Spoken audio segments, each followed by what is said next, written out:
After the Empire's greatest general died in battle, they arranged a ghost marriage between us. To everyone else, I became the pitiful little Omega widower, destined to mourn alone. Until the day that Alpha General, covered in medals and glory, returned from the dead, and the whole Empire rejoiced. Only I, standing in the middle of the cheering crowd, felt my scalp go numb. If he's the real General Morgan, then who was the man who held me every night, kissed me until I couldn't breathe, all those months? Without realizing it, I pressed my hand to my lower abdomen, and another terrifying thought crossed my mind. Then whose child am I carrying? 1. The news that Morgan was alive spread through every corner of the Empire. He was the Empire's first general, once fallen in battle for his country, now returned from hell itself, bringing back a chest full of medals and a legend reborn. The entire capital celebrated his miraculous survival. Everyone, except me, the widowed Omega who had been forcibly matched to him after his supposed death. My dead husband, who was supposed to rest peacefully,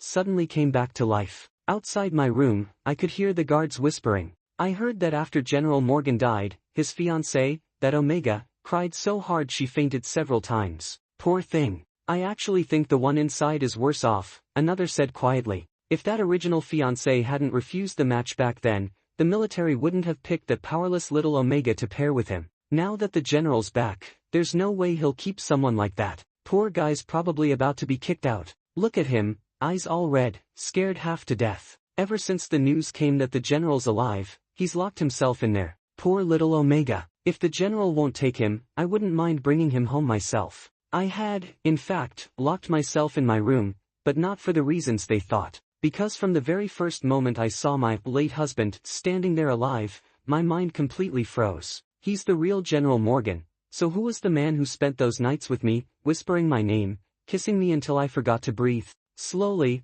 I lowered my gaze, lifted my shirt, and looked at the faint curve of my belly in the mirror, feeling my whole life flash before my eyes. In short, yeah, I'm pregnant. But the problem is, this child doesn't seem to belong to the general. 2. 4 months ago, I had voluntarily agreed to marry Morgan as a widowed Omega. It wasn't because I admired the reputation of the Empire's top general like other Omegas might. At that time, I had been working under a foreman in the slums who refused to pay me. I hadn't eaten for days and was dizzy from hunger. When I heard that becoming Morgan's widow would at least guarantee meals, I agreed. I didn't expect things to go too far, and now the general had come back to life. Carefully, I wrapped my growing belly with a silk ribbon. A pale pink pregnancy mark on my side had been rubbed raw by the rough fabric, faintly visible, and I felt a flush of embarrassment I couldn't hide. It was humiliating, and I had no idea when it would end. Just then, a car horn sounded outside the window. I leaned over the sill and looked down, instantly spotting a crowd surrounding a stranger who was quietly stepping out of the car.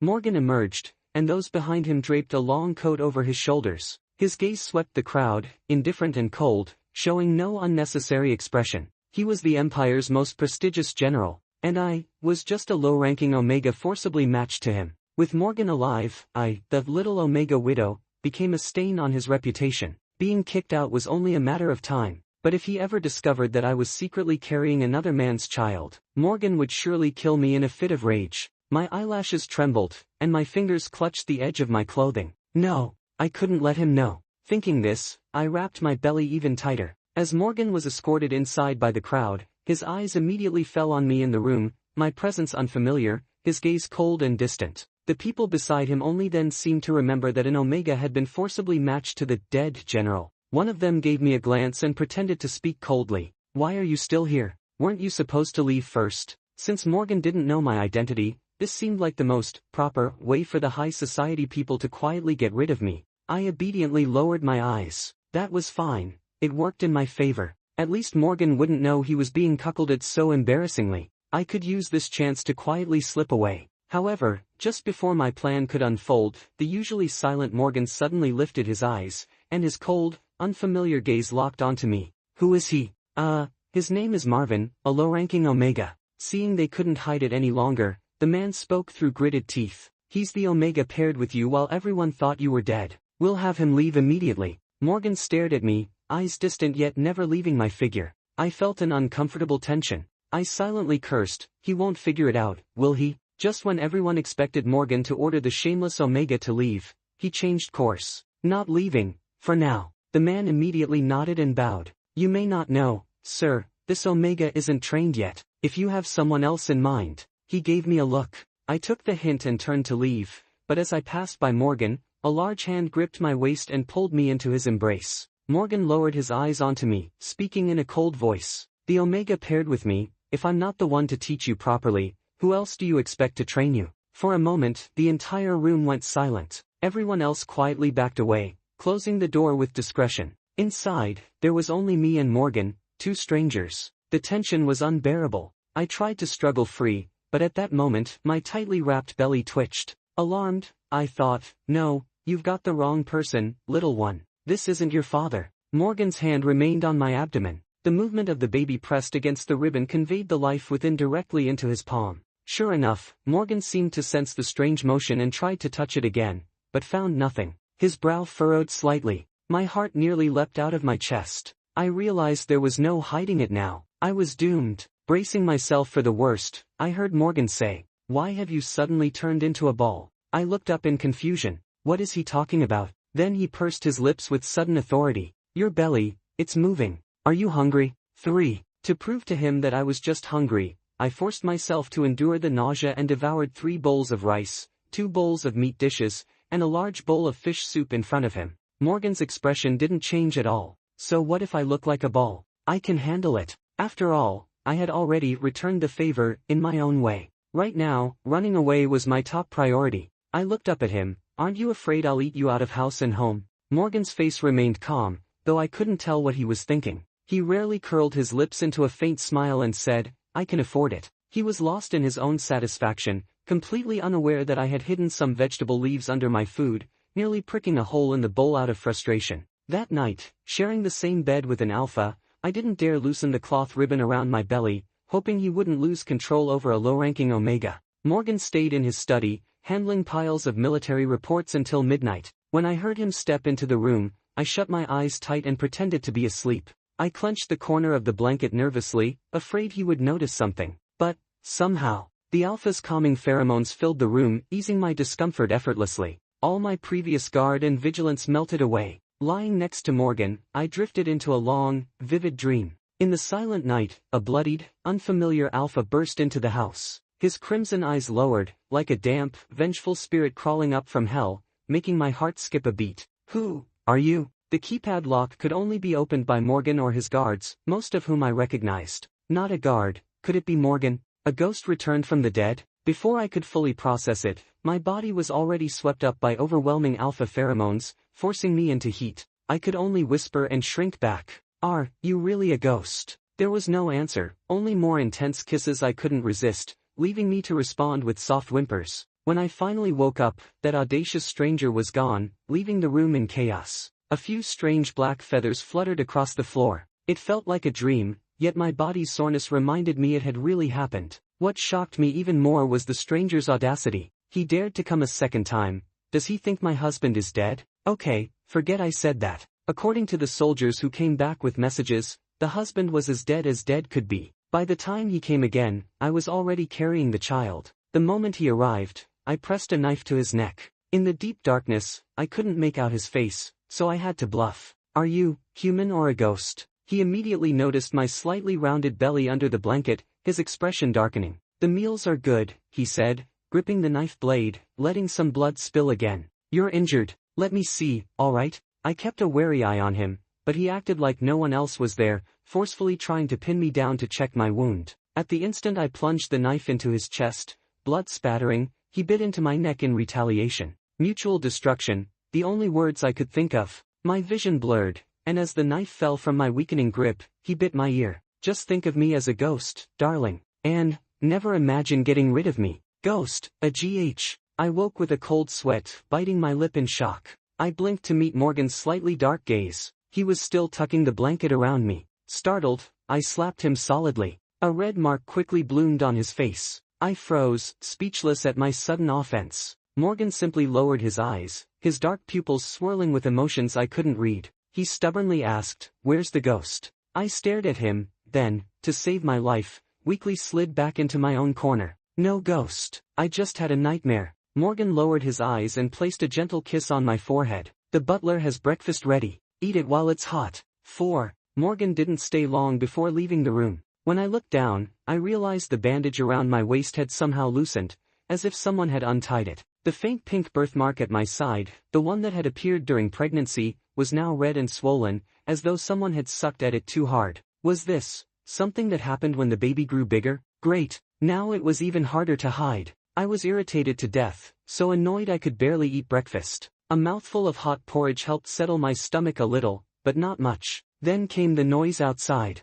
A guard's voice said sharply, "You can't go in. The general didn't say he'd see you." And an Omega's arrogant tone followed. "Tell Morgan to come out and see me. I'm his fiancé. You think you can stop me?" Too loud. My head was pounding. I had no interest in getting tangled up with Morgan's so-called fiancé. I stood up to leave the dining hall, but that Omega spotted me right away. "So you're the one who seduced Morgan? A filthy low-class Omega from the slums? Don't you even know your place? What does that have to do with me?" Morgan being alive was already troublesome enough. The Omega's uncontrolled pheromones filled the air, making the baby in my belly ache painfully. I snapped, my patience gone. "Get out!" The sudden sharpness of my voice startled him. He froze, then realized he'd been shouted down by a lower-ranked Omega. Rage flared, and he raised his hand to strike me. Before he could, a broad figure stepped between us. "The general is busy," he said. "No visitors. If you make trouble again, you'll be punished under military law." The Omega clicked his tongue and stormed off. The man turned to me.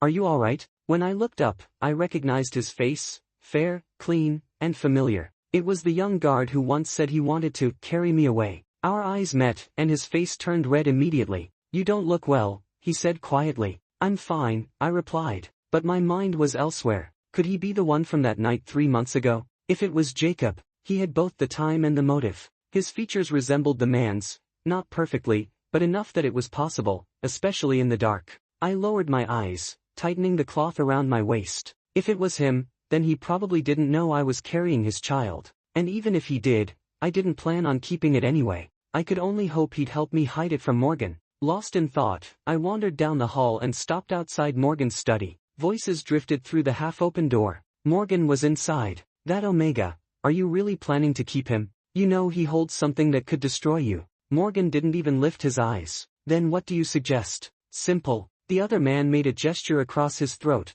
"Make sure he never talks." A pause. "Why are you smiling, Morgan?" I could barely see through the gap, but I caught the faint, twisted curve of his lips. Under these circumstances, that smile was downright unnerving. "Nothing," Morgan said softly. "Just thinking how my little Omega has been secretly keeping a surprise for me. Makes me happy." Silence fell. From both of us, apparently. Morgan added, smirking, "You wouldn't understand. You don't have an Omega." "Damn it," the man muttered, throwing up his hands. "Fine. Your pretty little sweetheart's off limits. I'll shut up, all right?" I slipped away quietly, though a chill ran down my back. What handle could I possibly have over Morgan? If I really had something on him, I'd have used it to get my freedom by now. And what kind of surprise was he even talking about? Was being cheated on a surprise to him? Is that why he smiled like a lunatic during a murder discussion? Could it be that the intruder from that night was Morgan himself? Was he secretly proud because I was pregnant with his child? No, that's ridiculous. I shook my head. The thought was absurd, yet it refused to leave my mind. Still, I needed proof. So, that night, I decided to do exactly what I did before, pretend to be asleep and sneak a look later. But Morgan's pheromones were so overwhelmingly soothing that I ended up sleeping straight through until dawn. When I woke, he was still asleep beside me. In the soft morning light, he looked infuriatingly good-looking. His strong brow, his calm expression, it all looked almost holy under the sunrise. I swallowed hard and carefully lifted his shirt, eyes moving to his chest. Smooth, unmarked, no scar, no wound. So, not him. But somehow, the relief felt empty. Just as I was about to pull his shirt back down, his eyes suddenly opened. Caught red-handed. "What are you doing?" I froze, speechless, guilt written all over my face. The sheets were a mess, and my flushed face probably gave away everything. Morgan's gaze turned sharp. With one hand, he flipped me under him effortlessly. Ugh! He caught my wrists and tied them to the headboard with one quick motion. Yet his tone was strangely gentle. "Nothing to say to me," he murmured near my ear. "Are you nervous because you remembered something?" His warm breath brushed my neck. I flinched. "I don't know anything," I blurted out, then realized too late that he hadn't asked that. What was he even trying to get me to say? "What do you want to know?" I stammered. He was too close. Our noses nearly touched. My heart thudded in panic. Did he know something? Under his piercing gaze, I averted my eyes and whispered, I have nothing to tell you. He studied me for a moment, unimpressed. Really? His fingers caught my chin, tilting my face up. His eyebrow arched slightly. If there's nothing you want to tell me, then why are you so nervous? Morgan leaned closer, his eyes dropping to my collarbone. Tell me, darling, he said softly. Are you this nervous because you did something wrong? Or, his voice dropped, because you're trying to seduce me? He tied my hands neatly, almost playfully, into a butterfly knot.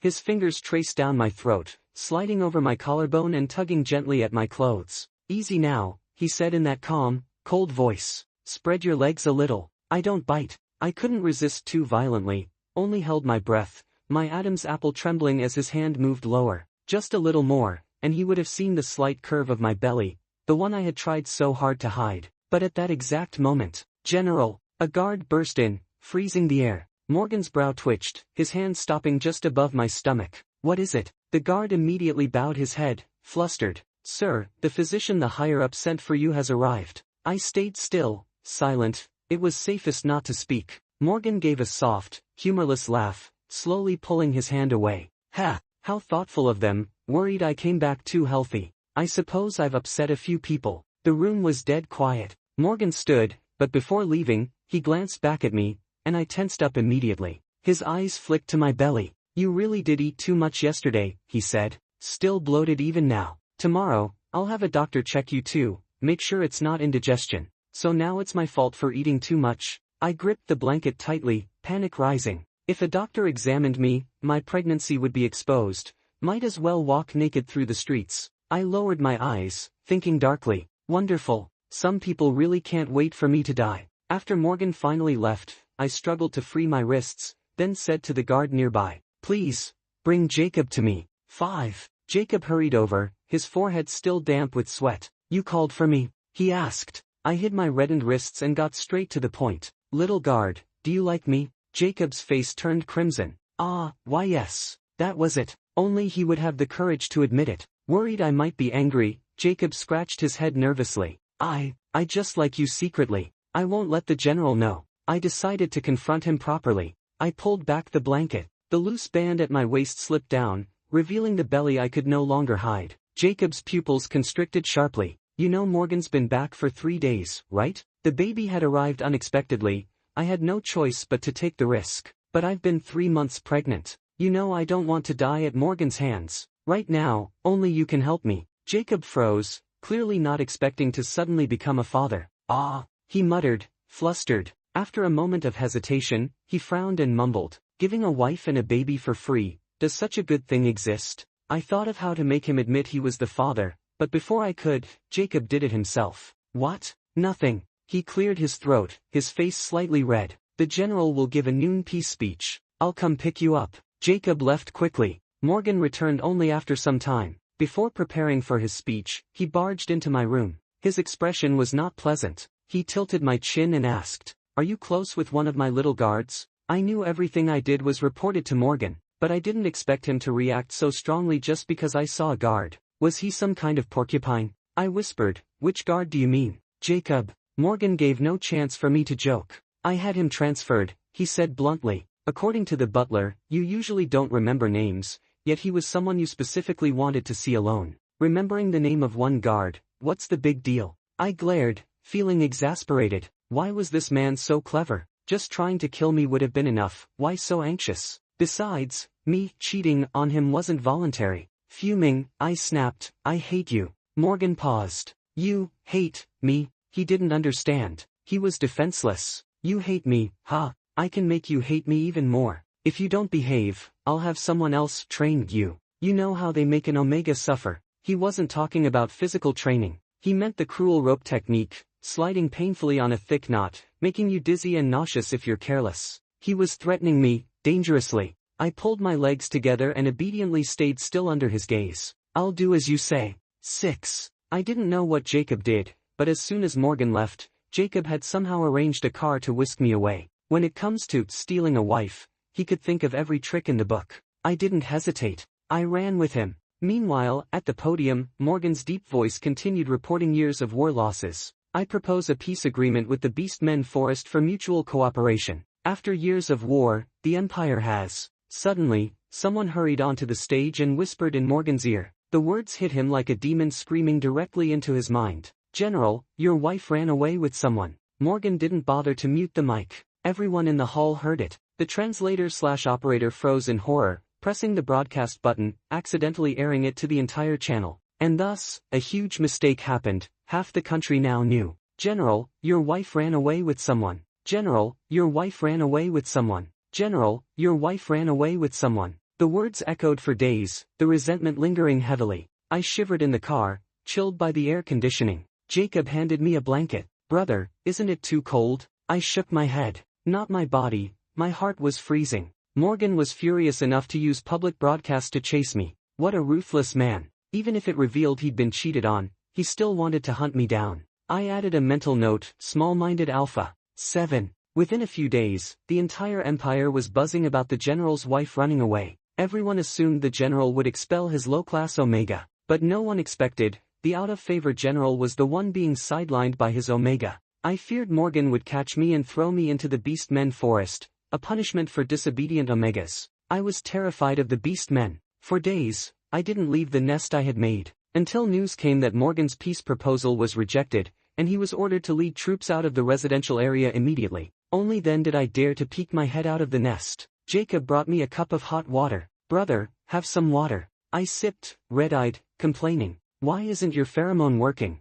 Jacob looked uncertain. Brother, maybe my pheromone isn't strong enough. I'll try to find something similar. Find another alpha's pheromone to soothe his wife? Why not let the baby call someone else dad? Pregnancy had already made me cranky. I grabbed his wrist and pinned him down. Sweat mixed with mating pheromones ran from my forehead down to his dry lips. Jacob instinctively licked his own lips. Are you an alpha? Can you even do this right? How little must he love me to hoard pheromones even now? He lowered his eyes, looking disappointed. Brother, my pheromones don't match the baby. If I force it, it could hurt both you and the child. What? My brain stalled. Finally, I realized, the baby isn't yours. Jacob's eyes were clear, young, innocent. Ah, the baby is mine. You can get pregnant just from nudging my face and sneaking a kiss in the middle of the night. No, not him. Any alpha able to mate with me wouldn't be that stupid. I withdrew my hands, letting him go. I didn't know the baby wasn't yours. I'm sorry for using you to escape the house. Jacob shook his head. It's fine. You didn't like the general anyway. Leaving that tiger den is better for you. I nodded absent-mindedly, then opened my phone, confirming the scheduled abortion appointment once again. 8. Damn it, on my way to the abortion, I ran into that cheating bastard. A heavy smell of blood mixed with the pungent scent of heat emanated from a man collapsed in the alley. It was almost identical to that night. I took a closer look. His features bore a 7 or 8/10 resemblance to the man who had tangled with me under the night sky. And his clothes, the exact same luxury set as one from Morgan's private wardrobe. This guy wasn't simple. Jacob and I carried him home together, one in front, one behind. Jacob glanced at the stranger on the bed and whispered to me, Brother, he's half beastman, half human. I was surprised. I peeled back his blood-stained coat and, indeed, black and gold feathers ran along his body. Half beastman, half human. Jacob patiently explained. Humans who reveal a beastman form when weakened. This lineage is extremely rare. I only saw it in military school. Survival from human-beastman hybridization is less than 5%, and even the survivors usually have some issues. He has beastman blood. The government hunts beastmen. Should we hand him over? I hesitated. Not yet. Jacob looked slightly aggrieved but tugged at me. Brother, are you still going through with the abortion? Finding the cheating man had nothing to do with whether I aborted. Still, I answered, yes. Jacob seemed relieved. At that moment, the man on the bed coughed up blood and tried to stop me. No, you can't have the abortion. I turned to face him, frowning at this man who seemed revived by sheer anger. Why not? He choked for a moment. Although he was technically the father, he had never known about the child, never cared for me, and now had no right to interfere. Finally, he lowered his eyes and found a suitable reason. I know, this is our child. Our child is obedient. He's good inside your womb, hasn't troubled you, right? Most importantly, he'll be yours when born. I won't fight you for him. Oh, so you just don't want responsibility? I looked up, expressionless. According to the Omega Protection Regulations and Human Beastman Joint Statement, even if you're a beastman, I could sue you. Believe it or not, the stranger, he pulled me toward him with his injured hand. I never said I wouldn't pay child support. I'll provide nutrition for you and get the best care. Wife and child, I want both. A low-class Omega rarely conceives. After this, getting pregnant again could be even harder. Conceiving once only proves his strength. If he had access to a high-ranking beast man, maybe I'd never worry about Morgan again. If he was willing to take responsibility, I had no reason to refuse. But I shook my head firmly. I'm not your wife. Though I feared Morgan, as his nominal Omega, I couldn't dishonor him by pursuing multiple alphas after learning he was alive. At least his death had inadvertently saved my life. For some reason, the man's eyes dimmed when he heard this. He ground his teeth and muttered, "Fine." Next, his gaze toward Jacob nearly killed. 9. At home, only Jacob could handle chores. But the child and I weren't his, and I didn't want to burden him constantly. That would be too shameful. The stranger's veins were damaged. He lay on the bed. A verbal promise alone wouldn't feed him. I decided to go out for some daily necessities. Unexpectedly, just as I got some inhibitors, the man pointed at me and shouted, "You've got beastman feathers on you." Crap. I tensed. I'd been extremely clingy during the most sensitive part of my pregnancy, inevitably brushing against some feathers. The cheating bastard liked nipping my vulnerable neck, ordering me to spread my legs while rubbing against me. I bit back in pain, but the feathers only got more excited. A few stray feathers were inevitable. I had forgotten the extreme human-beastman hostility. The crowd around erupted. Is he the beastman who killed our kin? Human or beastman? Thinking looking human means you can blend in? This filthy bloodline caused General Morgan to be gravely injured on the front line. No news from the army, and my son's still out there. Even the dogs barked in support. Woof woof. An egg flew over, followed by vegetable scraps. The dogs sensed not only the feathers I had hastily removed, but even the faint trace of the bloodline from my womb, barely a quarter. I tried to leave but was jostled by the crowd. My belly ached. I'm not. Stop. Someone shoved me. I stumbled to the ground. Then, a figure seemed to appear from nowhere, wrapping his arms around my waist to shield me. I looked at the familiar back, wearing the same patched clothes I'd mended for the stranger, but it wasn't him. This man was taller, colder, and stronger. Only the mix of two scents in the air made my pupils quake with recognition. The people nearby screamed first. General Morgan? No, he's a beast man. It was really Morgan. The stranger was a Morgan in heat. The Empire's top general was a half-beastman, half-human hybrid. It was as if he knew some deadly secret. Rumor had it this general had a terrible temper. My experience in the past days confirmed it. My legs weakened. I tried to run, but he beat me to it, circling my waist with long, strong fingers, resting lightly on my slightly swollen belly. Like a serpent coiling around me, a voice whispered at my ear, devouring my senses. "Baby, where do you think you're taking my seed?" In a daze, the nightmare of that night returned. The stranger pressed close, exhaling cold breath at my ear, a dark silk ribbon covering my eyes. Slowly, deliberately, he warned, "Baby, never think you can escape me." In the blurry vision, only the black gold feathers rose again. 10. Get out. That was the first thing I said to Morgan when I returned. I'm just a low-class Omega. The temple is too small to hold a Buddha as grand as you. The Alpha grabbed at my clothes, trying to pull me into his arms. Wife. My eyes were red as I glared at him. General, is role-playing fun for you? The most infuriating thing wasn't that he had me. Finding his Omega wife at home, hugging, kissing, tossing me on the bed a few times, that I could tolerate. But he lied to me, scared me, and now, even seeing him triggers nightmares. Baby, didn't you see my face when you cried so hard that night? When I was in my true form, did you not remember? Wait, he thought I could see. That's human logic. Who can really see who's doing what to them in the dark? Besides, everything back there left me dazed. How could I see clearly? If Morgan truly had beastman blood, then with a beastman's self-healing ability, the wounds I had left with a knife would be easy to restore. I curled up in frustration. At that moment, someone knocked at the door. Opening it, I saw government officials. "Hello, we received a report regarding your harboring of General Morgan and his political status. The upper authorities take this seriously and need to take him for investigation." A chill ran through me, my voice tensed. I couldn't help but look back at the only person I could trust. Did I do something wrong? Seeing them pointing real weapons at Morgan, I panicked. If I hadn't accidentally carried black feathers out in the past few days, no one would have known there was a beastman in my home. No one would know Morgan's half-beastman lineage. I didn't like him that much, but I didn't want him to die and fall from glory. I stepped back, placing myself in front of Morgan. "Do you have a search warrant?" Suddenly, my back pressed against a warm, solid presence. The alpha behind me, ignoring everyone else, leaned down and gently kissed the sensitive glands made sensitive by pregnancy. Don't be afraid, leave it to me, baby. I'm not afraid.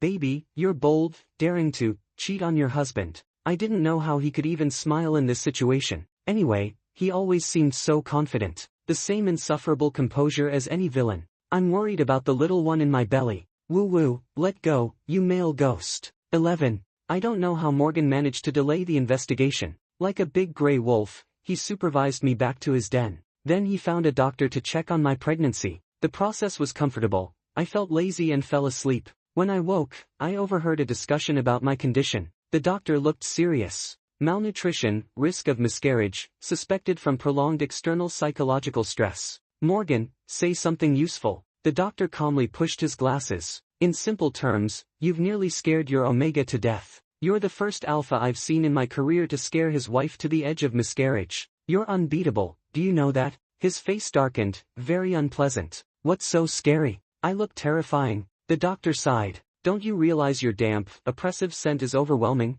especially around your Omega? Any solutions? If you still have a shred of conscience, let another alpha accompany your Omega. At least your wife and the child in her womb will feel safer. Try another bad idea and I'll kill you. Woo-woo, his temper is so unstable. Medical disputes are terrifying. I blacked out again. 12. Morgan asked Jacob to stay with me while he went for the investigation. Before leaving, his cold, piercing gaze made it clear, once I gave birth, he would absolutely pierce anyone with a sword. The top alpha wants to stab people, scary. Jacob, not experienced with caring for a pregnant husband, treated me like a child, fumbling, and accidentally turned into a doting, big-chested imam. I couldn't help but laugh several times. Meanwhile, a message popped up on my still-active comm screen. Baby, smile at that man one more time. After the baby's born, do it every night. I wasn't opposed to smiling, it just wasn't my nature. Morgan, watching his finally well-behaved Omega via surveillance, raised his head, lifted his legs,